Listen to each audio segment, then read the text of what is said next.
तो hello once again welcome to my YouTube channel जिसका नाम है बिहार बोर्ड इंग्लिश मीडियम। आज जैसे कि मैंने बताया था कि क्या बोलते हैं चैप्टर 1 का हम लोग जो सारी एक्सरसाइज है उसकी करेंगे, जो कि चैप्टर 1 कंप्लीट हो गया था हमारा लगभग बहुत दिन पहले ही। एंड हमने उसकी एक्सरसाइज को स्किप किया था एंड उसके क्वेश्चन आंसर को भी, ठीक है। तो आज मैं आप लोगों को वो दोनों चीज़ें कराऊंगी। सो आप लोग एंड तक वीडियो को देखिएगा और एंड तक बने रहिएगा, ठीक है। तो चलते हैं एक्सरसाइज की तरफ से।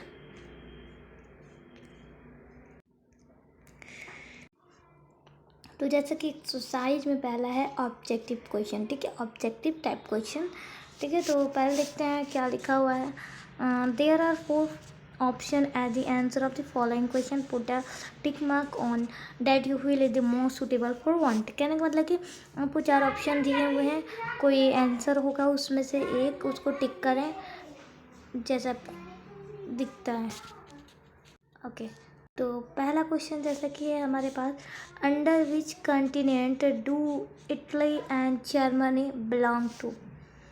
कि जर्मनी और इटली कौन से कंटिनेंट से बिलोंग करते थे, ठीक है। पहला क्वेश्चन है, तो आपको मैं आशा करती हूँ कि आपके जो माइंड में है इसका आंसर पहले ही आ गया होगा, क्योंकि हमने जो चैप्टर पढ़ा था उसके हिसाब से यूरोप, ठीक है, यूरोप जो है इसका सही आंसर है। ओके तो which dynasty was restored in France under Vienna Congress. कहने का मतलब है कि कौन सी जो डेंसिटी है जो फ्रांस के अंदर वीना कांग्रेस में रीस्टोर किया गया था, ठीक है। तो बॉर्बन डायनेस्टी, जैसे कि हमने बुक में चैप्टर में पढ़ा था कि बॉर्बन डायनेस्टी की बात की गई है। देन थर्ड क्वेश्चन आता है कि which organism was Mazzini association. Okay Mazzini कौन से एसोसिएशन से, ऑर्गेनाइजेशन से बिलोंग करता था, ठीक है। तो कार्बोनरी की मेजनी के जो संगठन था कौन से ऑर्गेनाइजेशन से था, ठीक है। तो कार्बोनरी, ओके यहाँ पर एकदम माइंड में सेट रखेगा, ठीक है। विच among the following was against unification of Italy and Germany. कहने का मतलब है कि कौन सा वो क्या बोलते हैं, इसमें से कौन सी जो देश है जो यूनिफिकेशन ऑफ इटली और जर्मनी के खिलाफ थी, अगेंस्ट थी। तो जैसे कि हम जानते हैं ऑस्ट्रेलिया जो थी इसके खिलाफ थी, ठीक है। On which post Victor Emmanuel appointed count Cavour. कौन से पोस्ट पर वेक्टर इमानुएल ने काउंट काबर को अपॉइंट किया। तो जैसा कि हमने पढ़ा था प्राइम मिनिस्टर के पोस्ट पे, तो प्राइम मिनिस्टर वाले को हम लोग लॉक करेंगे, ठीक है। देन आता है हमारे पास what was Garibaldi by profession. कि गैरिबाल्डी प्रोफेशन से क्या था, पेशे से क्या था। तो जैसे कि हम जानते हैं नाविक था, ठीक है, सेलर था, ठीक है ना, करेक्ट। देन यहाँ पर आता है who founded the Germany Rhine state. किसने खोजा जर्मनी राइन स्टेट का पता किसने लगाया। तो नेपोलियन बोनापार्ट, नेपोलियन थर्ड नहीं, नेपोलियन बोनापार्ट, ठीक है। जेलवराइन वॉज एन ऑर्गेनाइजेशन ऑफ, जेलवराइन कैसी संगठन है, ठीक है।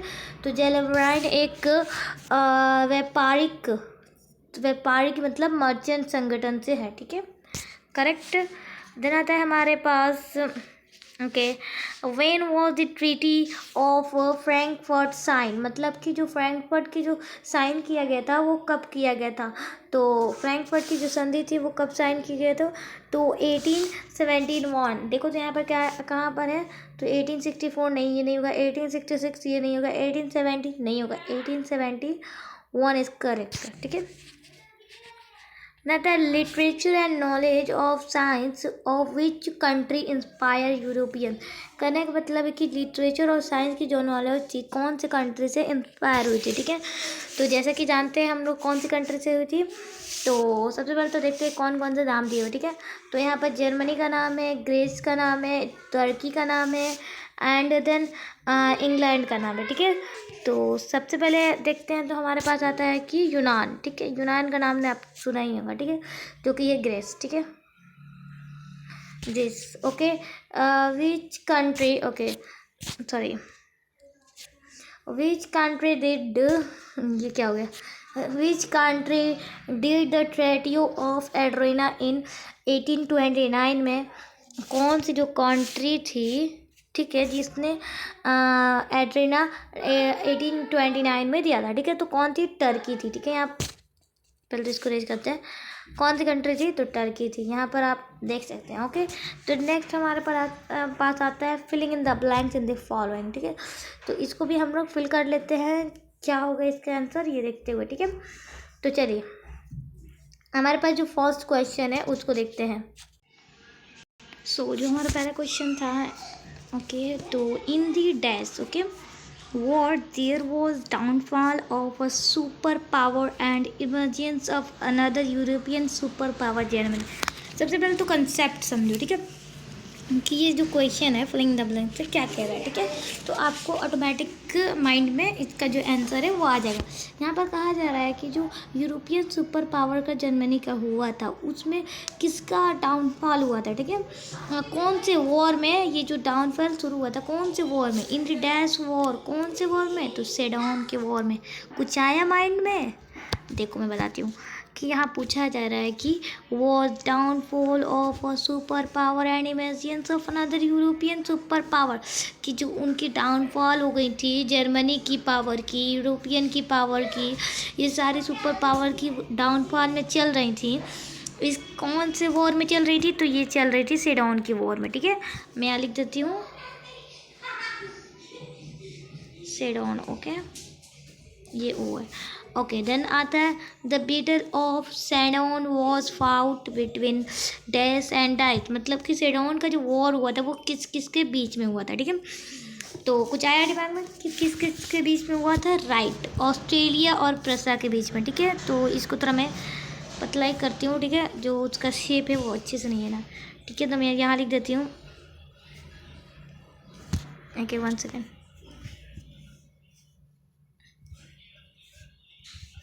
ओके, ऑस्ट्रिया और प्रशा,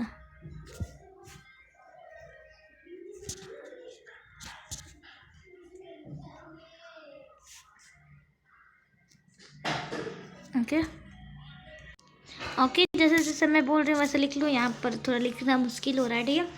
ज़्यादा the France revolution in 1848 ended the age of that also, कहने का मतलब जो फ्रांस का रिवोल्यूशन हुआ था कब हुआ था? तो 1848। यहाँ एक पॉइंट दिया गया है, इस सारी चीज़ों की लाइन बाई लाइन पढ़े क्योंकि बोर्ड एग्जाम के लिए हर एक चीज़ इंपॉर्टेंट है।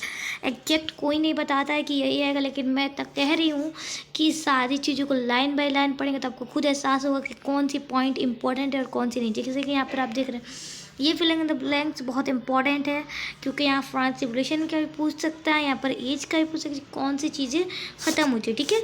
तो यहाँ पर जो इसका आंसर होगा मेटर्निक होगा, ठीक है। आपके माइंड में आया होगा, मैं लिख देती हूँ मेटर्निक,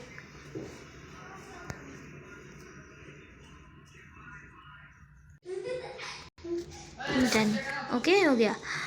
देन आता है the castle of Vatican city where dash lived remained safe from Italy, कहने का मतलब जो कैस्टल की सिटी थी वहाँ पर वेटिनिकन सिटी, वो कहाँ कौन मतलब उसमें रहते थे और कौन सेफ रहते थे इटली से, फ्रॉम इटली से। तो इटली के किस चीज़ में इटली का मतलब कहने मतलब कि वहाँ रहने लगे और सेफ रहने लगे, तो किस चीज़ में? तो सबसे पहले तो कौन रहते थे? तो वेयर, तो पॉप होगा यहाँ पर, ठीक है, POPE, ठीक है, यहाँ पर याद रखना पॉप दिख रहा है। तो 1 सेकेंड में इसको अच्छे से लिखने की कोशिश करते हैं, पता नहीं,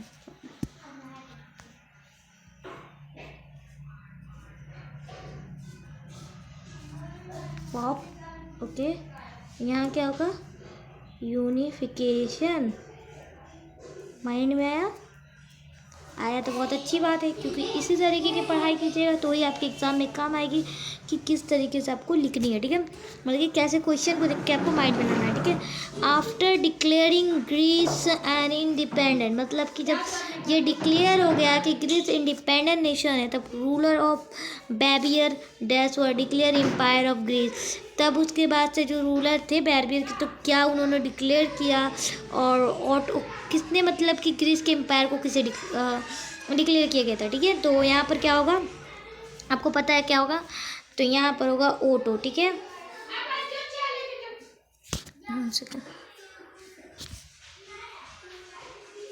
auto. Okay, dash is the capital of Hungary. ये किसी को पता ही होगा, मतलब कि किस सबको पता होगा, क्योंकि जिसने चैप्टर पढ़ा होगा उसको तो पता ही होगा। ठीक है ना, कि क्या है हंगरी का कैपिटल। ठीक है, बुदापेस्ट। ठीक है, ओके, तो बुदापेस्ट मैंने बताया था। ठीक है, पेस्ट। ठीक है, आप लोग इसकी PDF मांगेंगे तो मैं बता दूँगी। ठीक है, यहाँ पर मैं फिर से लिख देती हूँ, थोड़ा बच्चों को कन्फ्यूजन हो जाएगा। ठीक है,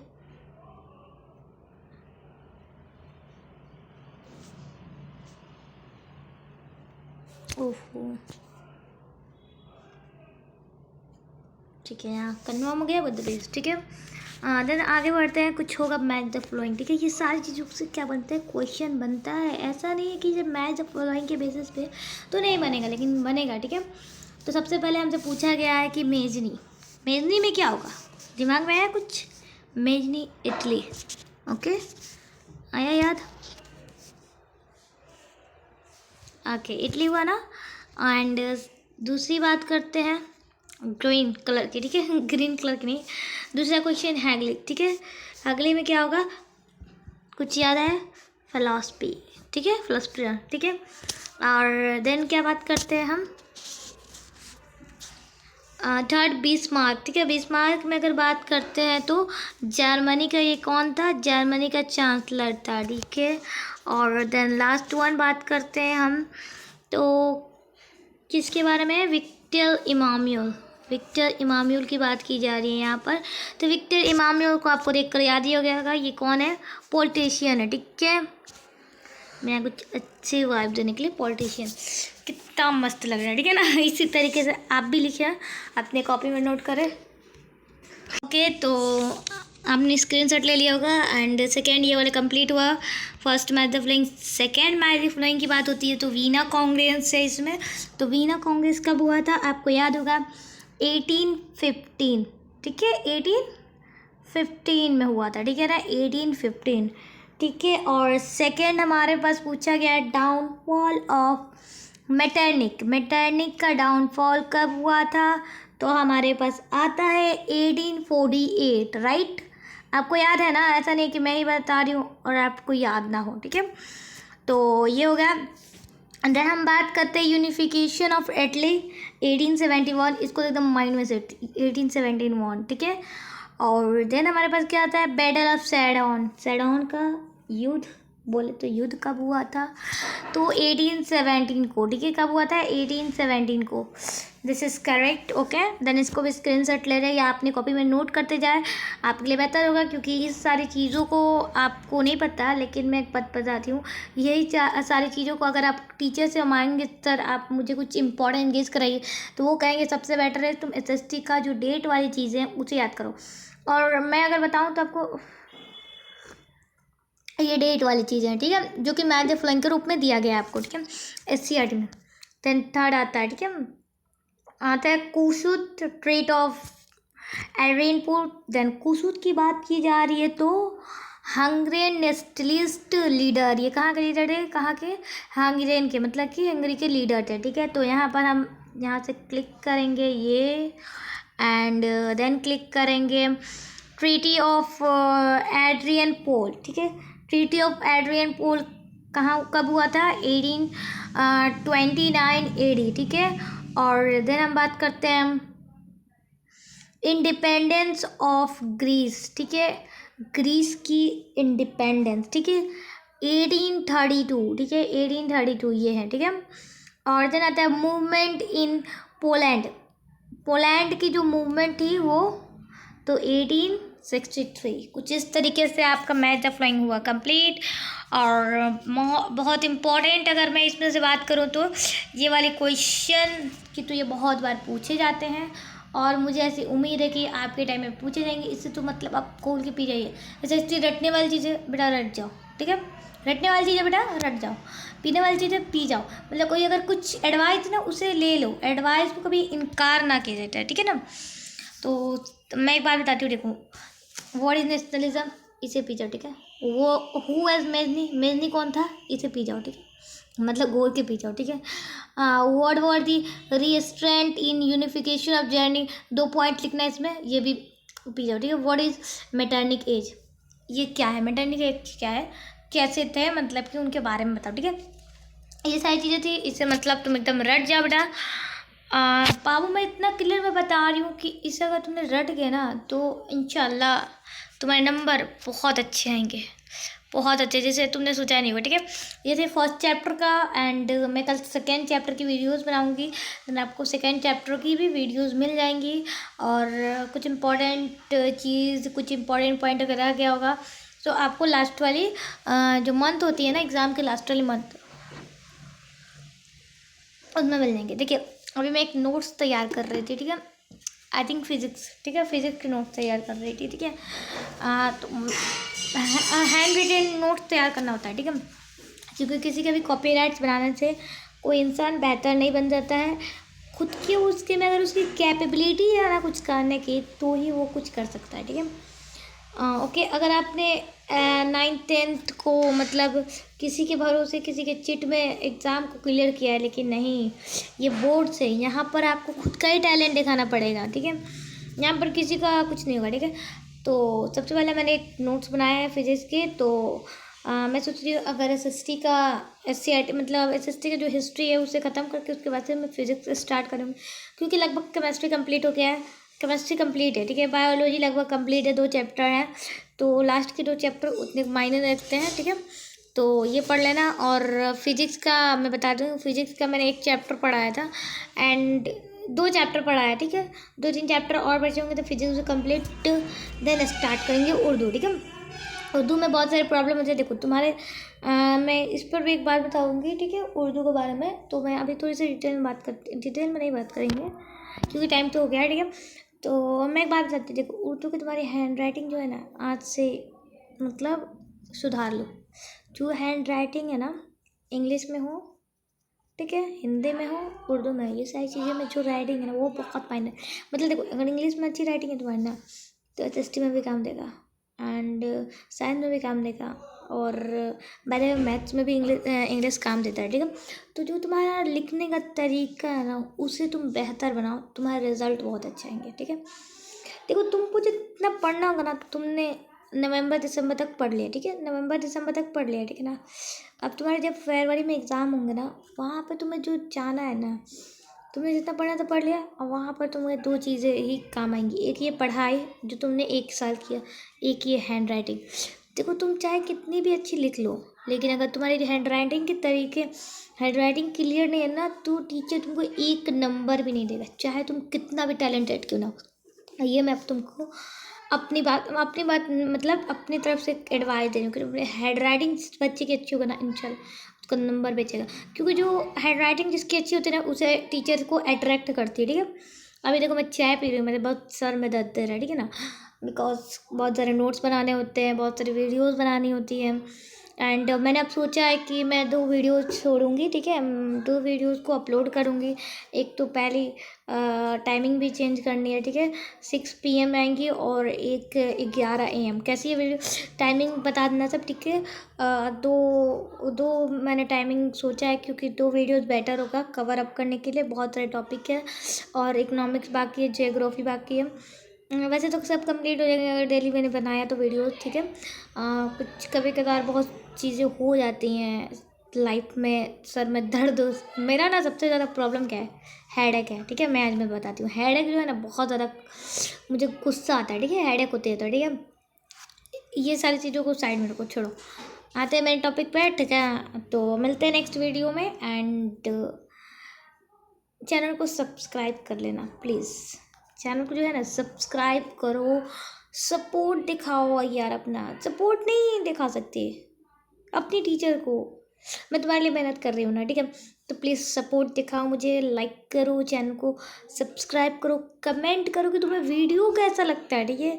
एंड अगर कुछ डाउट है, तुम्हें कुछ पीडीएफ चाहिए हो, 1 सेकेंड, अगर तुम्हें पीडीएफ चाहिए हो, जैसे इसका मैंने नहीं करा है ना, इसको मुझे लगता है कि तुम लोग सेल्फ कर सकते हो, सेल्फ से भी कुछ कर सकते हो। लेकिन अगर नहीं होता है, तुम्हें चाहिए कि नहीं बेस्ट इसका आंसर चाहिए, हमें इसका ही बेस्ट आंसर चाहिए, तो मुझे बस कमेंट में लिखो मैम, वो शॉर्ट और लॉन्ग भी आई थिंक, उसकी प्लीज़ हमें पीडीएफ दे दीजिए या उसका करा दीजिए, वीडियो अपलोड कर दीजिए, ठीक है। तुम्हें आई श्वेयर जिस दिन तुम बोलोगे उस दिन ही तुम्हें टेलीग्राम पे पीडीएफ मिल जाएगा, और तो बाय द वे अपलोड भी हो जाएगा यूट्यूब का वीडियो। तुम बस क्या करेगा, अगर तुमको नहीं समझ में आ रहा है तो ठीक है, हाँ ठीक है, अगर नहीं लिख पाओगे तो ठीक है। और ठीक है, मिलते हैं नेक्स्ट वीडियो में कल शाम 6 बजे। Bye bye.